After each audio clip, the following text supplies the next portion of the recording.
حضرات، اب میں بچوں کے پروگرام کا آخری حصہ بلا رہا ہوں جو نماز کے موضوع پر تقریر کریں گی درجہ چہارم کی طالبہ فلک بانو، وہ آئیں اور نماز کے موضوع پر اپنی تقریر پیش کریں۔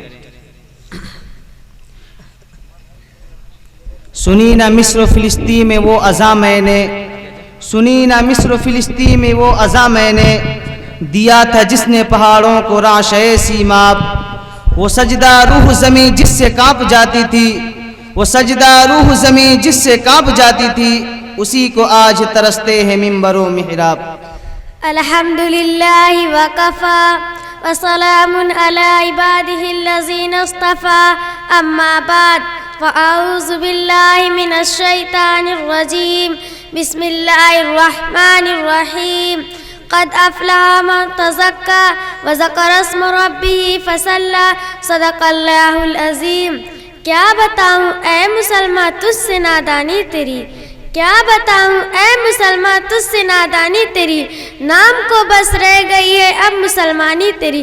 تھا کبھی حیران زمانہ تیری شوکت دیکھ کر، تھا کبھی حیران زمانہ تیری شوکت دیکھ کر، ہو گئی ضرب المثل عالم میں حیرانی تیری۔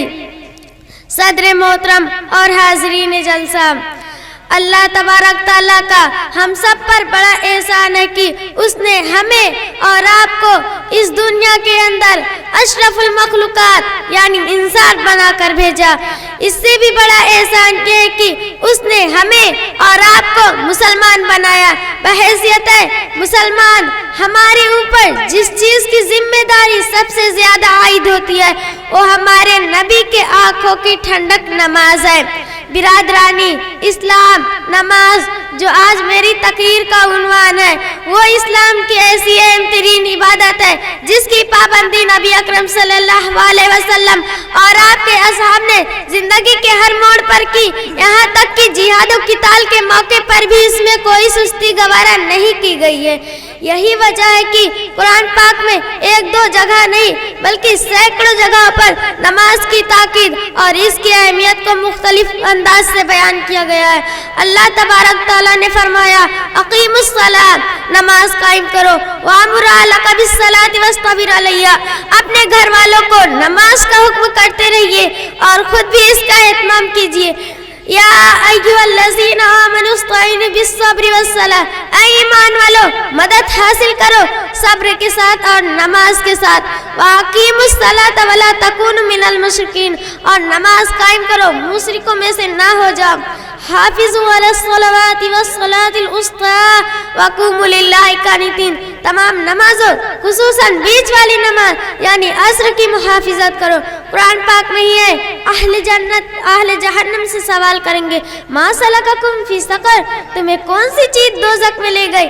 قالوا لم نک من المصلین، وہ جواب دیں گے ہم تو نماز نہیں پڑھا کرتے تھے۔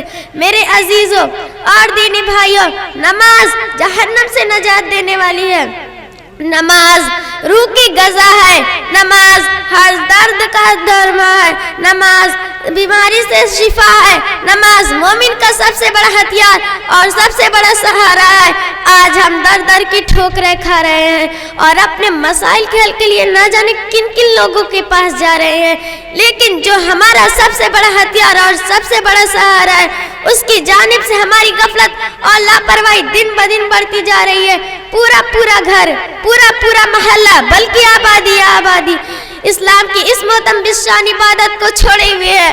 آپ صرف اپنے محلے کا سروے کر کے دیکھ لیجئے کہ آپ کے محلے میں کتنے گھر ہیں اور ہر گھر میں کتنے مرد و عورت ہیں جن کے اوپر نماز فرض ہے اور وہ نماز نہیں پڑھتے۔ میرا خیال ہے کہ آپ کے سروے کا نتیجہ یہ نکلے گا 1% لوگ بھی نماز نہیں پڑھتے۔ مسجد مرثیہ خواہ ہے نمازی نہ رہے۔ وہ خدا جس نے ہمیں پیدا کیا، وہ خدا جس نے ہمارے لیے سارا جہان بنایا، درخت سبزیاں اگائی، دریا بہائے، پہاڑ بنایا، چاند اور سورج کو چمکایا، کیا اس کے اتنے محترم بشان حکم سے منہ موڑ کر اور عمل چھوڑ کر ہم اپنے آپ کو اس کی رحمت سے دور نہیں کر رہے ہیں؟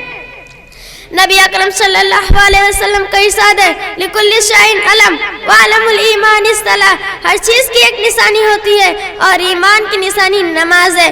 میرے محترم آج عہد کر لو اور یہاں سے پختہ ارادہ کر کے اٹھو کہ اب انشاءاللہ کبھی نماز قضا نہیں ہوگی۔ ہم سفر میں ہوں، گھر میں ہوں، بیوی بچوں میں ہوں، کاروبار میں ہوں، ہم کہیں بھی ہو، کسی بھی حال میں ہو، لیکن جب نماز کا وقت آ جائے گا تو پھر کوئی رشتہ، کوئی تعلق ہمارے پاؤں کی جنزیر نہیں بنے گا۔ میرے عزیزو، اگر تمہارے گناہ سمندر کے جھاگوں کے برابر ہے تو بھی اس کریم آقا کی رحمت سے نا امید نہ ہو۔ آؤ اس کے دربار میں آؤ، آؤ اس کے گھر میں آؤ، اخلاص کے ساتھ، احساس ندامت کے ساتھ تمہارا ایک آنسو تمہارے گناہوں کو بخشوا دینے کے لیے کافی ہوگا۔ مسجد ہے اللہ تعالیٰ کا گھر ہے، اللہ تعالیٰ ہم سب کو مسجدوں والا بنائے، مسجدوں والے اعمال کی توفیق عطا فرمائے، آمین۔ وآخر دعوانا ان الحمدللہ رب العالمین۔ السلام علیکم ورحمۃ اللہ وبرکاتہ۔ رشک کرتا ہے فلک ایسی زمین پر اسعد، رشک کرتا ہے فلک ایسی زمین پر اسعد، جس پہ دو چار گھڑی ذکر خدا ہوتا ہے۔